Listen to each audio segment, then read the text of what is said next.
If you're planning to come to Canada as an international student, these are 5 tips that will help your process and your transition to go as smoothly as possible. Tip number 1, do your research. There's no shortcut to the process, guys. Do not try to find an easy way out, but instead invest most of your time into doing research.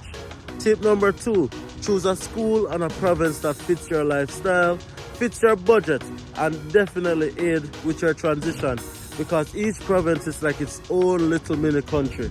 Tip number 3, guys, choose a program that will benefit you in the future, or a program that is in line with something that you have done before, either through education or through work experience. Tip number 4, start saving.